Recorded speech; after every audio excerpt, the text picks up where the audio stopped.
We also find that in businesses, especially in the SMME space, people have to be innovative in order to survive. But is that decisions or innovation happening only at the top? Is it happening at management level? Is it happening at the employee level? And I think this tool is just in place to create the system. And when we say system, it's not only tech, it's the people engagement portion, it's the giving people the skills and opportunities in order to ideate and to document it and track. It provides them a space in order to give their ideas, to test their ideas, that will then help them develop it further.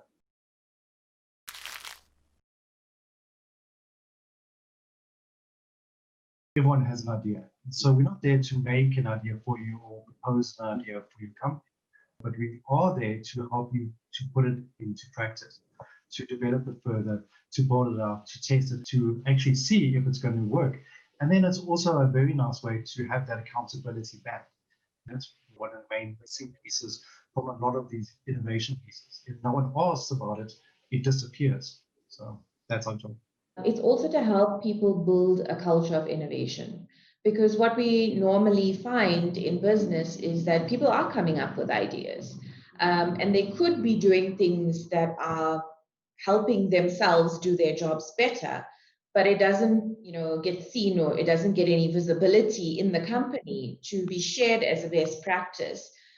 So people don't know who are the high flyers or the highly innovative people within the organization or within the company, as well as giving people recognition for things that they have done that could be used up the line, down the line, or to improve the entire company. From an employee point of view, it has that sense of ownership that I'm a part of this company, I'm a part of this culture, that I'm of value to what I'm doing. And people want to feel valued. They want to have that sense of that value in what they're doing. And that breeds passion, that breeds more happiness side of it. Culture point of view, from a people's point of view, it's huge. It really is. When you can have conversations around what was good about the idea that you had, that comes in from a rewards and recognition perspective. Most companies, especially in SMME at this point in time, they don't really have funds to provide to people to offer them more money. And when you look at the studies that's done, most humans don't want more money. They want to feel valued, they want to feel appreciated, and they want to feel recognized for the jobs that they are currently doing. And so that's how you would build brand ambassadors, by implementing something that has a feedback loop. So I think, if you take the communication aspect, the creativity portion, and just putting focus on people doing their jobs better, that is just a win for everybody. And essentially you will create a happy workforce, which is a more productive workforce. We kept it simple because ideas are simple. They're a good solution to a problem that a person has.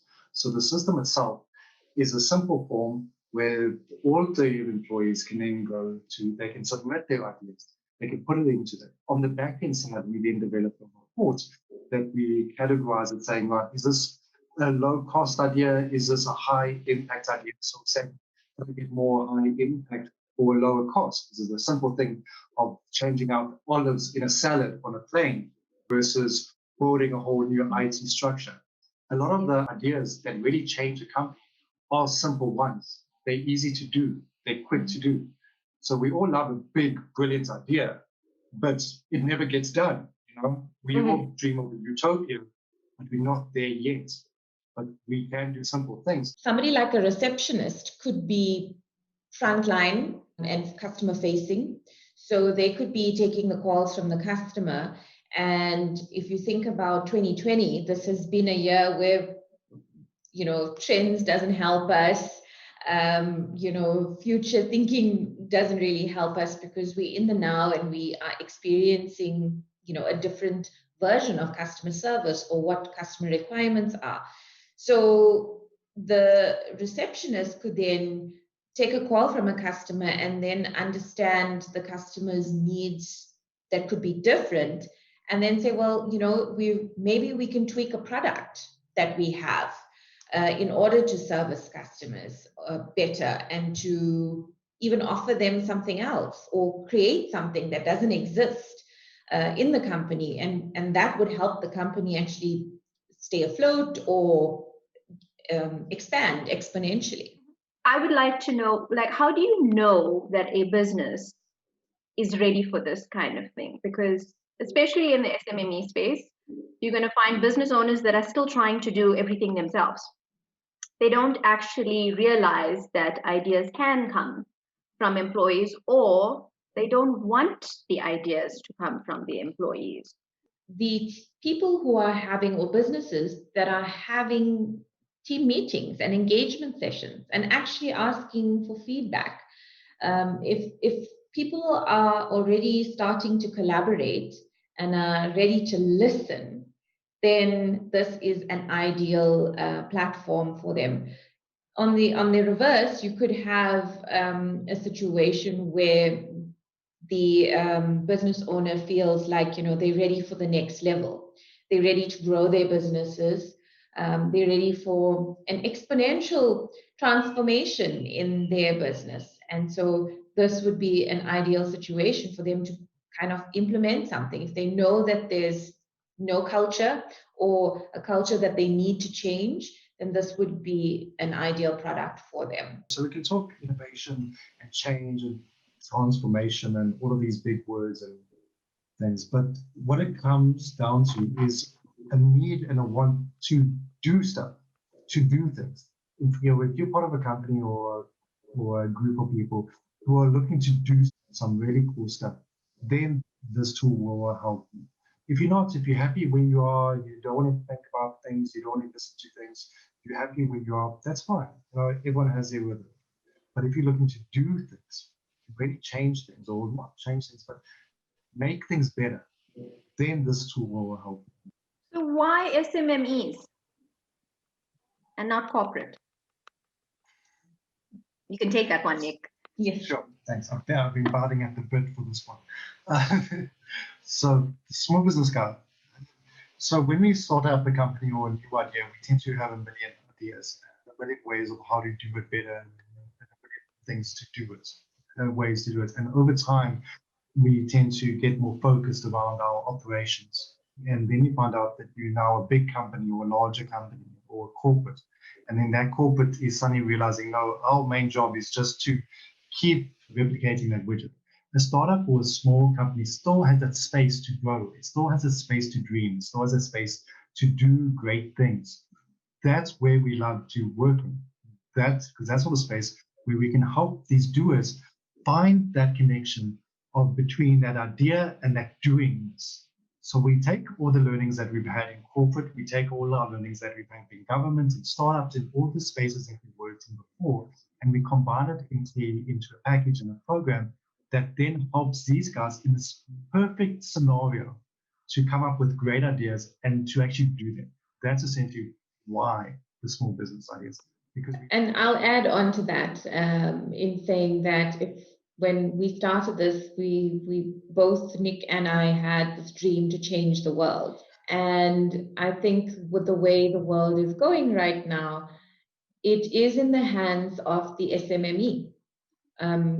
The growth of global growth actually depends on how the SMMEs work and the things that they would do to grow in their own communities. And so we wanted to provide the best kind of support based on our skill sets to enable people to grow exponentially and take over the world. You took me right into your why. Basically, you want to take over. Well, we want to enable other people to take over the world. Yeah.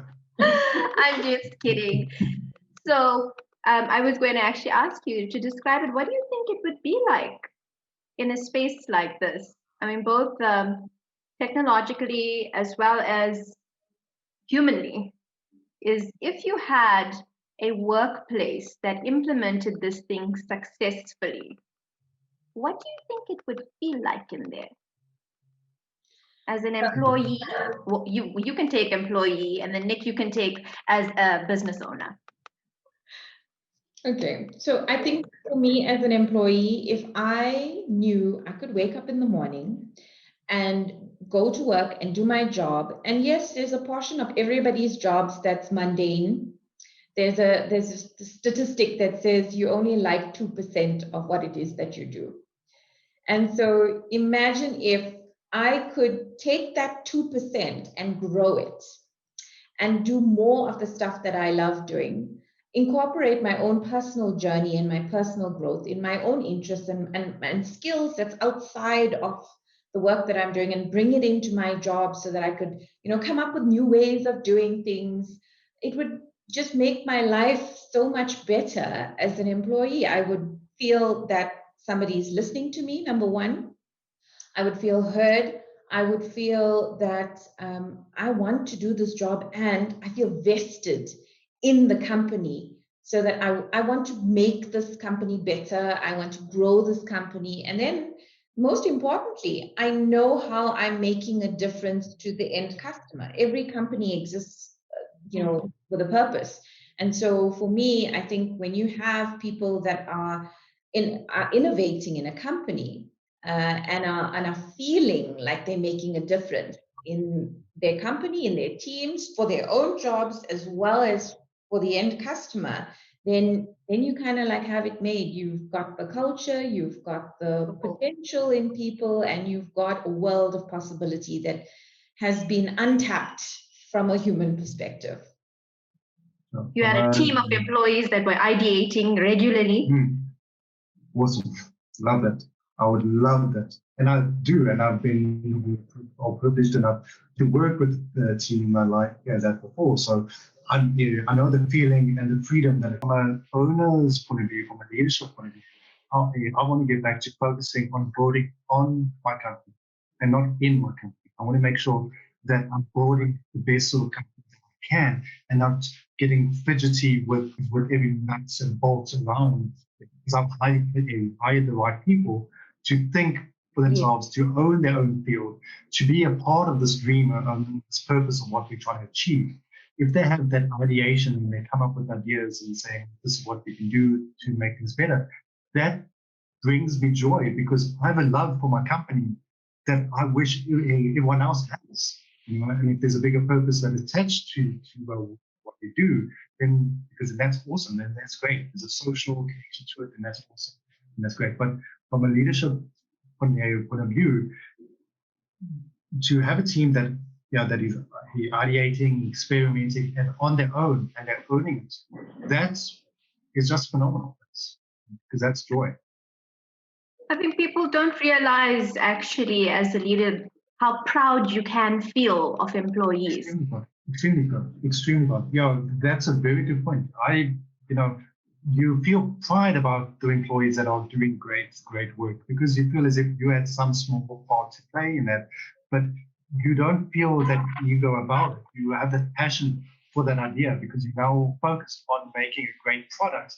That ego and because that sort of thing, it falls away. So you do have a lot of passion and pride for the people that are working with ideating with good ideas, and you will support them in any which way that you can. So that breeds both for the employee as well as for the leadership. I would also add on, especially in South Africa, diversity and inclusion it's a big topic that people think that they have to tick the boxes for. And for me, when you look at a company that is innovating, where everybody is feeling valued, that epitomizes inclusivity. You don't need to go on training. You just need to be able to afford people the opportunity to come up with ideas, have a voice. There's a thing now called speaking power. How do you get people to have speaking power? This is exactly the way you get people to have speaking power. You have a platform that supports people coming up with ideas. You have systems that's in place, as well as human support. And I think when you can incorporate people, process, systems, you kind of have it made. And it should make the leader's job a lot easier to have motivated people in their organization. happy people are more productive people.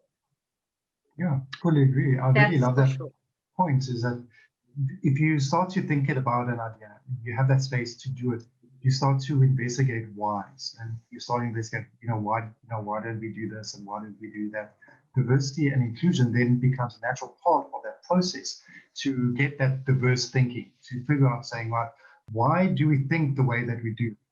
Is there a better way of thinking? Is there a way to get out of this? And diversity and inclusion then becomes a part of that thinking, and it becomes a natural effect of it. Innovation is a very corporate thing. When you read up about it online and you Google stuff, it talks about all the big companies and the ideas that they had or new ideas that they're having. And for me, I'm like, every person can come up with an idea in this country, which means that every business can think like a corporate, and every small business can think big. So for me, I think when you can get everybody thinking big, you can change the world. Absolutely. I think that's really nicely put. And I like the way you clarify also the businesses that will require this or are ready for it, because it's not going to work for people who are not interested, for sure. It's going to work for people who are forward thinking, who do want to be inclusive and want to start growing in this time, because they say there was no better time for entrepreneurs like it is now. So you may as well take on whatever tools, try whatever you need to, because this is the best time to do it. So thank you for the discussion. I appreciated that so much. I understand a lot better what you do.